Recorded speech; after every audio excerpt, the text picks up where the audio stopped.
చూస్తూ ఊరుకునే తెలంగాణ సమాజం కాదు, తెలంగాణ ప్రజలు కాదు, ఇక్కడ ఉన్న యువత కానీ, విద్యార్థులు కానీ, మేధావులు కానీ, ప్రజా సంఘాలు కానీ అందరూ కూడా ప్రశ్నించే గొంతులని అణచివేయాలని చూస్తూ ఎవరు ఊరుకోరు లేరు.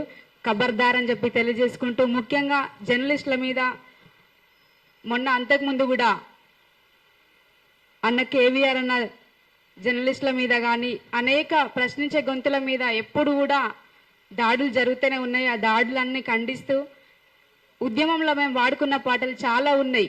గోరెటెంకన్న రాసిన పాట మీకు అందరికీ తెలుసు. ఇద్దరం విడిపోతే భూమి బద్దలైతుందా, ఇండియా పాకిస్తానోల ఇనుప కంచబడుతుందా, రావచ్చు పోవచ్చు రొయ్యలమ్ముకోవచ్చు, ఇడ్లీ బండి అడ్డజాగ మీర నిలుపుకోవచ్చు అని ఇట్లాంటి పాటలు అనేక పాటలు పాడుకున్నాం. అదేవిధంగా జర్నలిస్టుల మీద కూడా ఇప్పుడు జరిగినట్టు అప్పుడు కూడా ఉమ్మడి ఆంధ్రప్రదేశ్ ఉన్నప్పుడు కూడా విలేకరులు